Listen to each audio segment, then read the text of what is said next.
नमस्कार। आज मैं आपको कक्षा 11 हिंदी के काव्यखंड का पाठ 2 सूरदास द्वारा विरचित सूरसागर का एक खंड भरमर गीत पढ़ाऊंगी।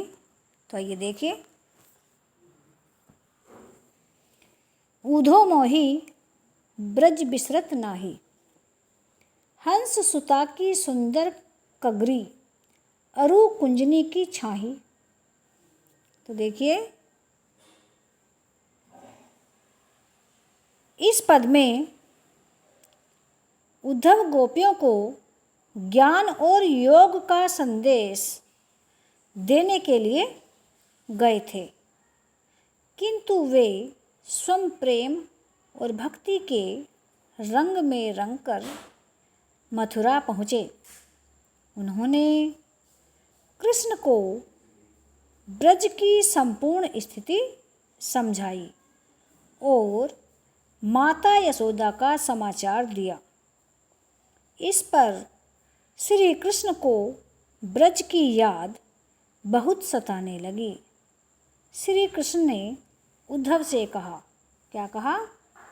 उधो मोही ब्रज बिसरत नाही, हंस सुता की सुंदर कगरी, अरु कुंजनी की छाही।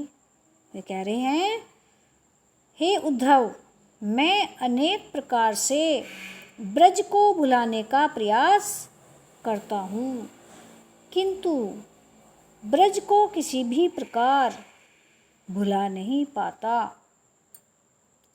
यमुना का सुंदर किनारा, कुंजों की छांव। आगे देखिए। वे सुरभि वे बच्च दोहिनी, खरिक दुहावन जाही, ग्वाल बाल मिल करत कुलाहल, नाचत गई गही बाही। गाय, उनके बच्चे, दूध दूहने की मटकी और गौशाला में गाय को दूहने के लिए जाना भी मुझसे भुलाया नहीं जाता। बचपन में हम सब ग्वाल बाल मिलकर कोलाहल करते थे, शोर मचाते थे और बाहों में बाहें डालकर नाचते थे। आगे कह रहे हैं, यह मथुरा कंचन की नगरी। कंचन कहते हैं सोने को। मणि मुक्ताहल, मणियों और मोतियों। मणि मुक्ताहल मोतियों। मुक्ताहल जाही, जब ही सूरती आवती वासुकी, सूरती याद, जिय उमगत तन नाही। वे कहते हैं, यह मथुरा स्वर्णिम नगरी है, यहाँ मणियों और मोतियों की कोई कमी नहीं है, किंतु ब्रज के सुखों की याद आते ही हृदय उमड़ने लगता है, अर्थात मेरा मन व्याकुल हो जाता है। आगे देखिए। अनगन भांति करी बहुलीला, अनगन बहुत, अनगिनत, जसुदानंद निबाही, सूरदास प्रभु रहे मौन है, यह कही कही पछताही। मुझे अपने शरीर की शुद्ध बुद्ध भी नहीं रह पाती। ब्रज में रहकर मैंने अनेक प्रकार की क्रीड़ाएं की। यशोदा और नंद जी ने मेरी उन सभी नटखट बाल क्रीड़ाओं को सब प्रकार से सहन किया। वे कह रहे कि मुझे झेला है। सूरदास जी कहते हैं कि इतना कहकर श्री कृष्ण चुप हो गए और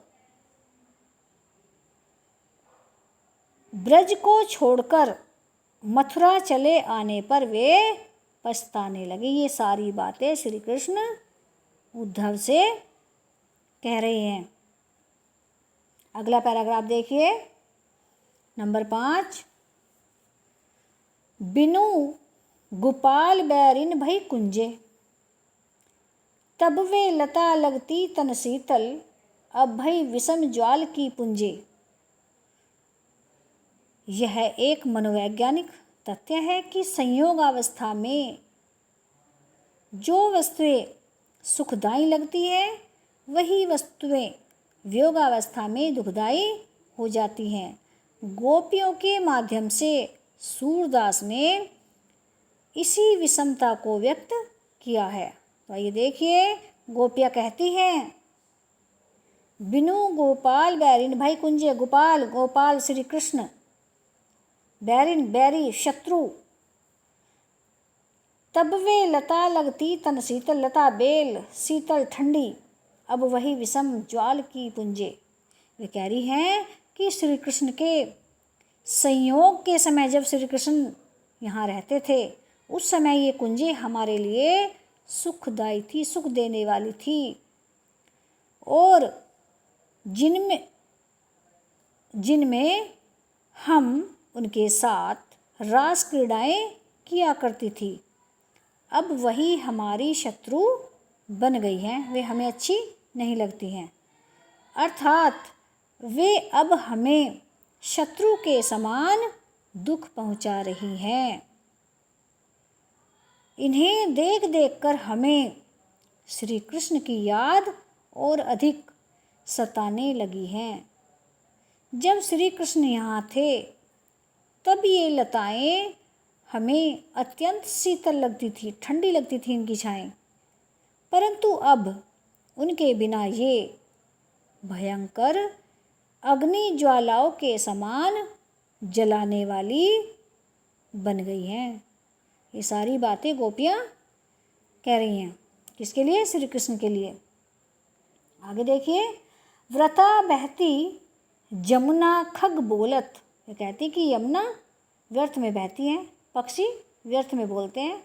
व्रथा कमल फूलनी अली गुंजे, और व्यर्थ ही भंवरे कमल पर गूंज रहे हैं, गुंजायमान हो रहे हैं।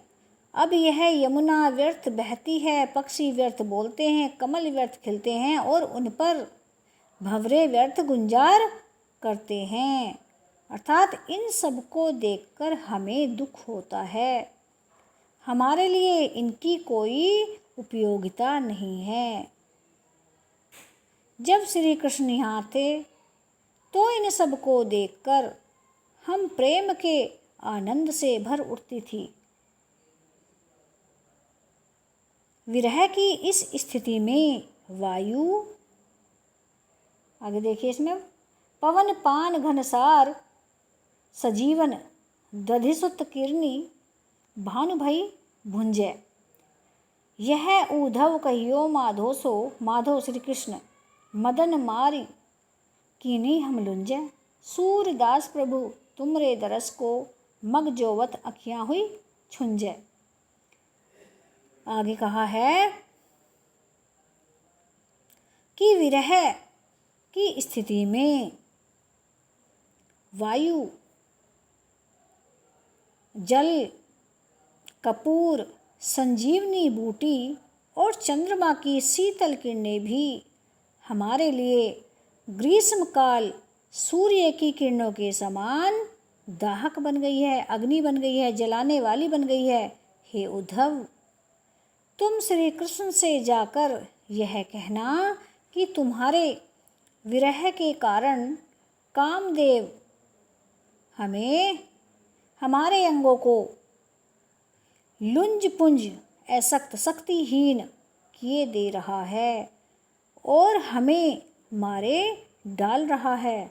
सूरदास जी कहते हैं कि गोपियाँ कहती हैं कि हे उद्धव, श्री कृष्ण का मार्ग देखते देखते हमारी आंखें गुंजा के समान लाल पड़ गई हैं। आगे देखिए, हमारे हरि हारिल की लकड़ी मन क्रम वचन नंद नंदन उर, यह दृढ़ करी पकड़ी। गोपियाँ भ्रमर को संबोधित करती हुई उद्धव को कृष्ण के प्रति अपनी भक्ति का स्वरूप समझाती हैं। वे कहती हैं कि हे भ्रमर, भ्रमर यहाँ पर जो है उद्धव के लिए आया है, हे उद्धव, श्री कृष्ण हमारे लिए हारिल पक्षी की लकड़ी की तरह हैं।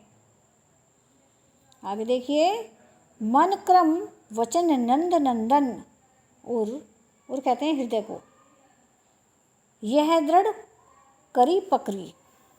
उन्होंने आगे कहा है, जिस प्रकार हरियल पक्षी अपने पंजों में हर समय लकड़ी दबाए रहता है, अर्थात उसका साथ नहीं छोड़ता, उसी प्रकार हमने भी नंद जी के पुत्र श्री कृष्ण को अपने हृदय में मन, वचन और कर्म से धारण कर लिया है। वे आगे कहती हैं, जागत सोवत स्वप्न दिवस निशी, जागते सोते सपने में, दिवस दिन में, निशी रात में, कान्हा कहना जकरी, सुनत जोग लागत है ऐसो, जो करुई ककरी ककरी ककड़ी करुई कड़वी। तो देखिए, अब तो हम जागते सोते सपने में दिन रात कान्हा कान्हा की हट पकड़े रहती हैं या करती रहती हैं, अर्थात हम अब हर समय चेतन अचेतन अवस्था में कृष्ण कृष्ण जपती रहती हैं। आगे देखिए, और हम खेदपूर्वक, वे कहती है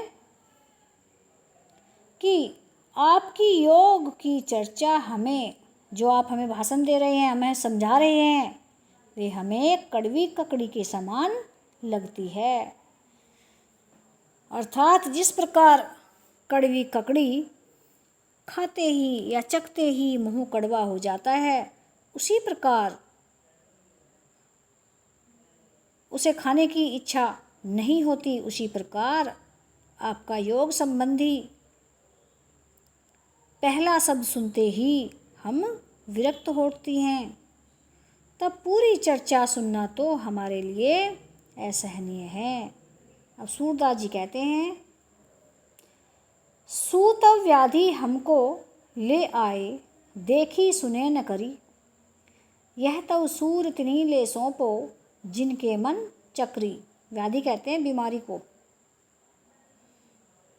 सूरदास जी कहते हैं कि गोपियाँ उद्धव को और भी परेशान करती हुई कहती हैं कि हे उद्धव, आप तो हमारे लिए एक ऐसी बीमारी ले आए हैं जो न तो हमने कभी देखी है, न सुनी, और न ही यह बीमारी हमें कभी हुई। यह योग रूपी बीमारी तो आप उन्हें ही ले जाकर सौंपिए जिनके मन चलायमान है। गोपियों के कहने का तात्पर्य यह है कि योग साधना उनके लिए आवश्यक होती है जिनका मन चंचल है। हमने तो प्रभु कृष्ण के स्मरण में चित्त को स्थिर कर लिया है, मन को स्थिर कर लिया है। आगे देखिए, नंबर 7, उधो जोग जोग हम नाही, अबला सार ज्ञान कह जाने, कैसव ध्यान धराही। इस पद में गोपियों द्वारा योग साधना की कठिनाइयों का उल्लेख किया गया है। गोपियाँ उद्धव से कहती हैं कि हे उद्धव, हम अबलाएं योग साधना के योग्य नहीं हैं।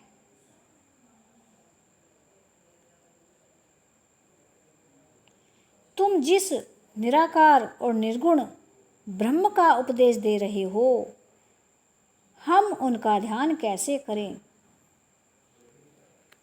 आगे देखिए, तेई मूंदन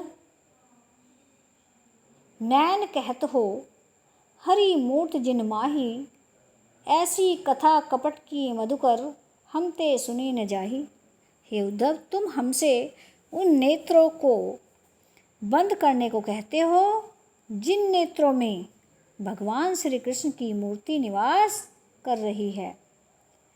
हम छल प्रपंच से भरी हुई योग की ऐसी कहानी सुनने में असमर्थ हैं।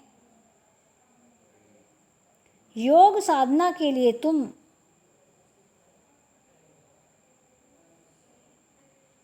आगे देखो।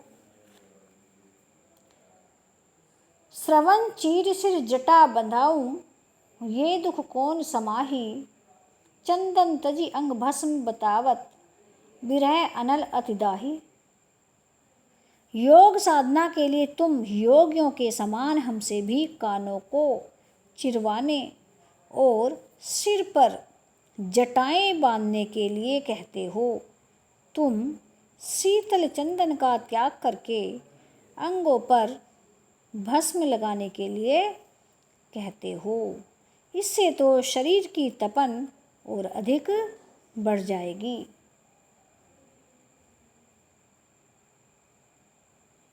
आगे देखिए। जोगी भ्रमत जाहि लग भूले, सोतव है अपमाही। सूर श्याम ते न्यारी न छलछिन न पलछिन, जो घटते परछाई। योगीजन जिस ब्रह्म को पाने की आशा में भ्रमित हो रहे हैं, वह ब्रह्म तो हमारे भीतर ही निवास करता है। सूरदास जी कहते हैं कि गोपियाँ कहती है कि हे उद्धव, जिस प्रकार शरीर से छाया अलग नहीं हो सकती, उसी प्रकार हम अपने आराध्य श्री कृष्ण से अलग नहीं हो सकती। तो आज के लिए बस इतना ही।